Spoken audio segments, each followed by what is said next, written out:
Welcome to FNF Victory Road Team Analysis.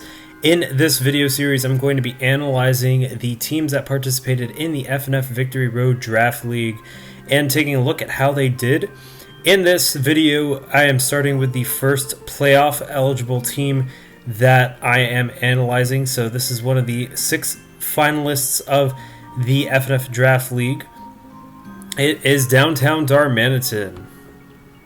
So Downtown Darmanitan was a team led by Tiller, and this team started off and ended off actually the same. He didn't make any exchanges. It had a pretty much very simple goal. When I asked Tiller, he said pretty much that he wanted to kill the other Pokemon as fast as possible, and for that reason, he went on a very strong, hyper-offensive team. Now, most of these Pokemon on his team were actually hyper-offensive in physical attack rather than special attack. So that was one of his attributes. The special attackers were Tapu Koko, Raichu Alola, and Executor Alola.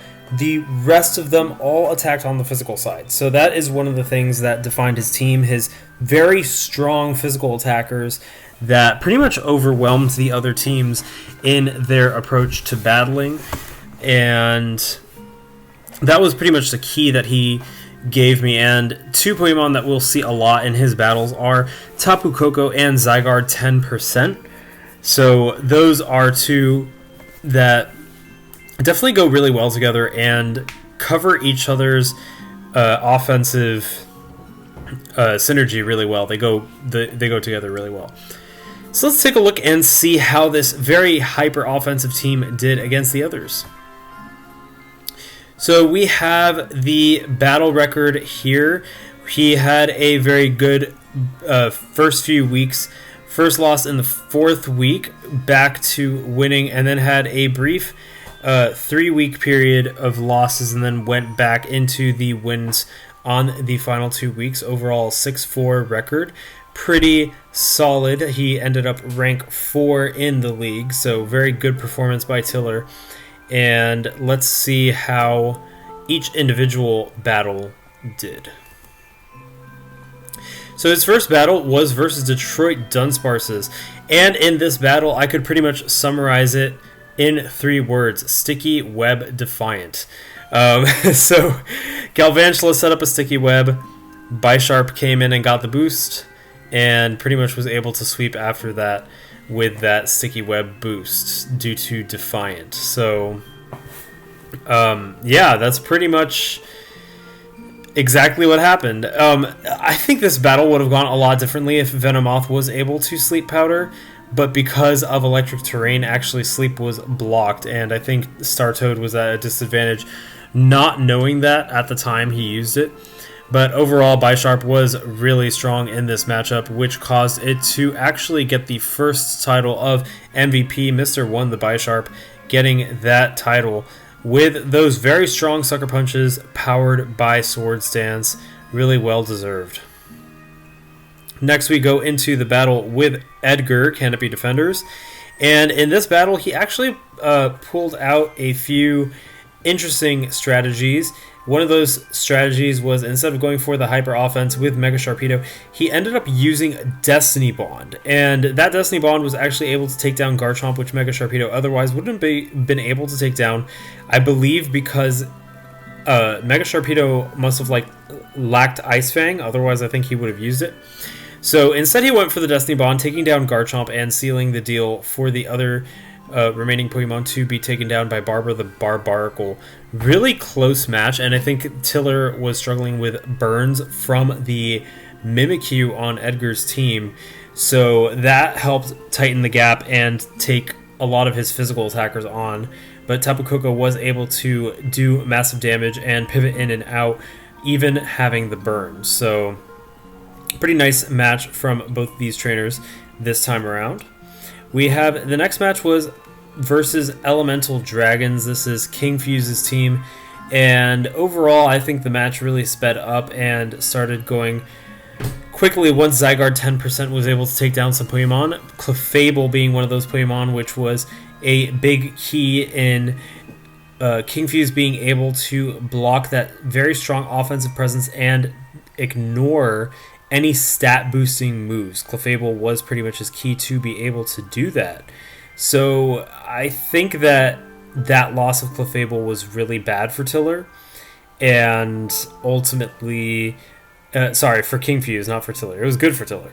And ultimately, that's what did Clefable in and set the tone for the rest of the match. Next was actually versus Mystical Chain, which is my team. And this battle was really intense. This is not going to be the first intense battle in terms of how close it was that Tiller has. There's actually a closer one later down the line. But pretty much Tiller was winning 80% of the time versus me. I think that Tiller really forced Mystical Chain to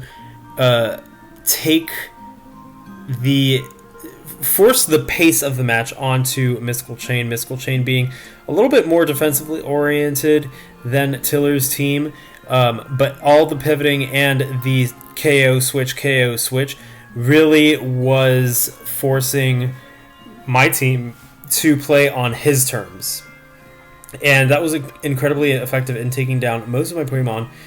I was actually pretty lucky because in the end, when I was able to take down a few of his Pokemon, and the only ones remaining were Tapu Koko, Gliscor, and Zygarde 10%, Piloswine was able to take on all three of those. Luckily, because of the combination of Earthquake and Ice moves, including Ice Shard, which is priority, Piloswine did extremely well in that matchup and was my saving grace. Without Piloswine, I would have been destroyed for sure. So, really strong performance by Tiller. This is the Star Conquerors versus Downtown Darmanitan. Again, pivoting in and out and getting those KOs and switching a lot of the match was very good. Only Mandibuzz was the one taken down, and this is actually a theme sometimes in Tiller's teams where we'll see all the strong offensive Mons getting a lot of kills, and Mandibuzz was kind of like fodder, at least in the beginning. Mandibuzz was a little bit like fodder for Tiller. So that's exactly what happened in this matchup. Next is versus Appleton Allegiance. Downtown Darmanitan managed to bring this one very close. I believe it ended up with Camerupt having only 7% left. And what Tiller was able to do was use Raichu, I believe in Electric Terrain, to punch big holes in the team, along with the other offensive Pokemon. But Camerupt had just enough special defense investment, I believe it was very strongly specially defensive, to be able to withstand the final Psychic that could have taken it down if it wasn't specially defensive.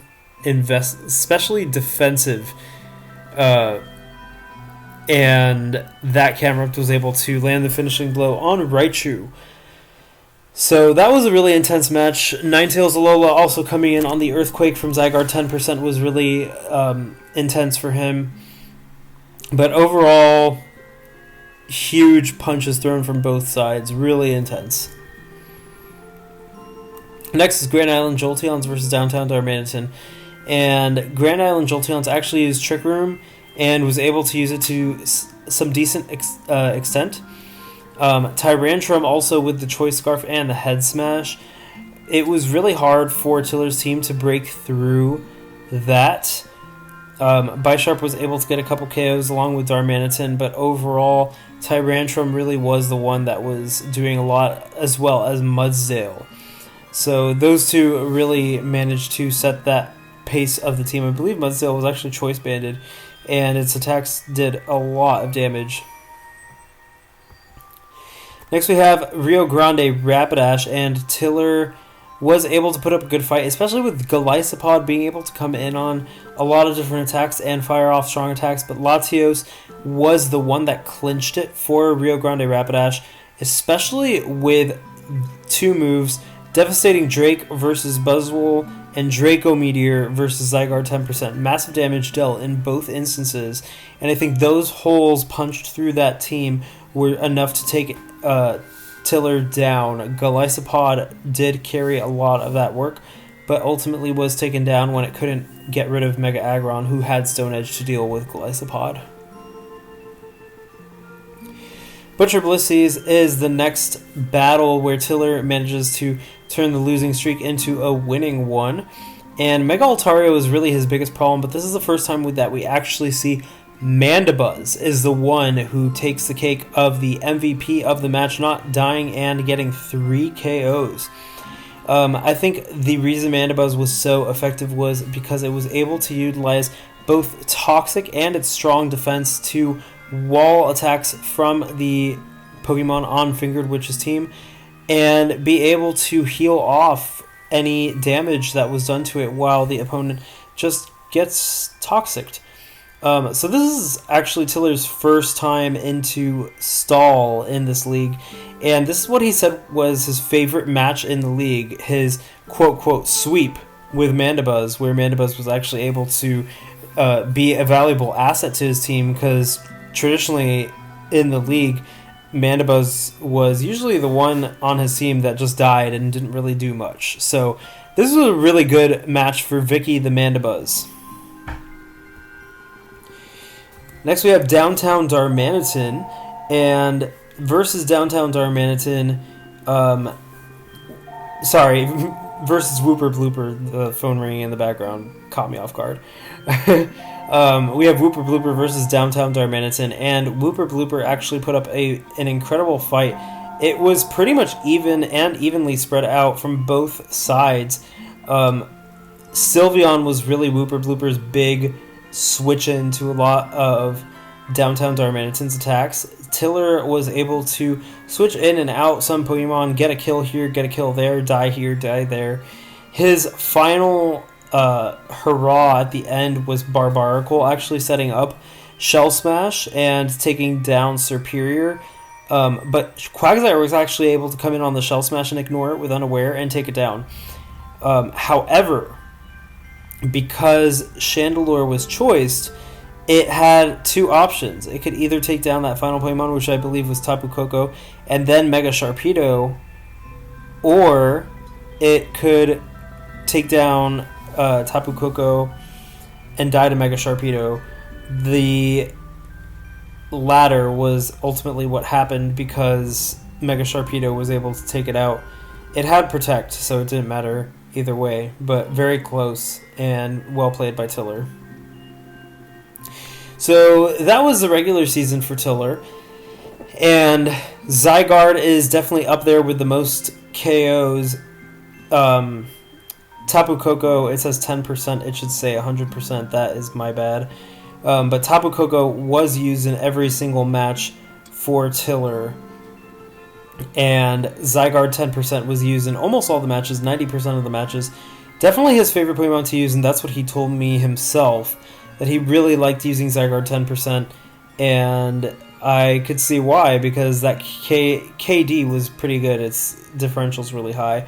Overall, Tiller had very good differentials. He was able to attack very heavily with a lot of his Pokemon. Worst Pokemon on his team were the defensive ones, actually, that he didn't use as effectively as the offensive ones because of his battle style and the overall makeup of his team. It was just very hyper offensive in general. I think the fact that Golisopod and Darmanitan are up there also says something about how he was able to utilize their offensive abilities very effectively, especially Golisopod with those priority moves to pick off weakened opponents. Executor Alola wasn't used in the regular season, but we'll see moving forward that it was used in the playoffs, so that was something cool to see, because I thought, oh, when are we going to see Executor Alola? But yeah, overall, very strong performance from Tiller, rank 4, so he definitely went into the playoffs in a good note. And speaking of playoffs, he went into the quarterfinals. As you see on this bracket, he was versus Detroit Dunsparces, and if he would have won, or if Detroit Dunsparces won, it would be versus me in the semifinals, Mystical Chain. So let's take a look at that quarterfinals set. This is the first battle of the set versus Detroit Dunsparces. Tiller had complete control in this match. He was able to really wreak havoc with Tapu Koko, and then in the end switch in Executor Alola using a combination of strong attacks like Giga Drain to take down Pelipper after Roost, and Stun Spore to really what's the word I'm looking for? Bring down the other team so that they were paralyzed, and overall Executor did really well. I believe in this match Executor also had a Yache Berry with which it was able to take an Ice Punch and then KO Mega Swampert. So very strong showing from Executive Director the Executor, and a strong 5-0 in this match. Next match, Detroit Dunsparces actually made two really smart switches. Porygon Z and Celesteela were the Pokemon that came in, and these Pokemon gave Tiller a lot of trouble. It was a win for the Detroit Dunsparces, only a +2 win, so still pretty close. Tapu Koko and Zygarde 10%. Tiller's two bread and butter Pokemon being able to do some decent stuff in this match, but overall Startoad was really able to take on the team, and he didn't change his team from the beginning, so that was what allowed Startoad also some comfort in knowing exactly what he was going up against. And then finally we had the last match, and this was also a loss, a -2 loss. This time Mandibuzz was being able to get a KO, but otherwise that Porygon Z especially was very threatening to Tiller and able to take it down. Celesteela being a defensive mammoth not going down in this match, and Tiller was ultimately able to take it and move forward into the playoffs, but Startoad was able to take it, but Tiller did a very phenomenal job in this set and showed that he really had a strong hyper offensive team and really brought it this whole league. So overall the set score was 1-2 for Tiller. In terms of differential, he was at a +1 overall, but he did end up losing the set. So that was Tiller's run, Downtown Darmanitan, in the FNF Pokemon Draft League, and it was really cool to see him play, especially those weeks where he mixed things up and he was able to go tap into some stall instead of going hyper offense. I think that also surprised his opponents when he went for unexpected strategies in his battles, and I think that was a really good use for him. His team was predictable to an extent because you knew you were getting into the hyper offense, but when he was really able to throw some of those unexpected things, that was really effective and really cool to watch. So in terms of what Tiller liked about the league, he really liked how short a lot of his matches were.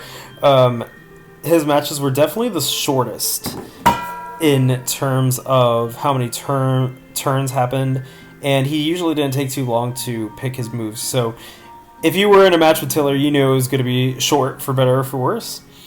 And his approach, he said, hasn't really changed much. He goes for the hyper offense. He tries to get the Pokemon down as fast as possible on the opponent's team and plow through. And I think that's what we'll see in future leagues from him too. He actually teased in the chat. He said that he was going to find a way to. His strategy was like, find a way to kill the opponent's Pokemon even faster. And when we have like 10 turn matches, how much faster can you go than that? Well, technically 6. But yeah, so he did a really good job, and I really liked facing him and him being the resident hyper offense god of the league and doing extremely well. His final note is that Frosty still sucks, so Frosty, if you're watching this, that was Tiller's words, not mine. I'm just the messenger. But yeah, so this was the first playoffs team analysis video, and I'll be coming out with more of them soon at the time of the recording. Playoffs are not done. We're moving into the grand finals, but anything could happen still. So stay tuned for some more team analysis videos coming your way. And thank you, Tiller, so much for joining the league and for giving us that awesome playstyle of yours. And I really hope that you join the next league and go even harder on that hyper offense. Go from a 9 to a 10. But yeah, so until next time, look out for that next team analysis video, and I'll see you then.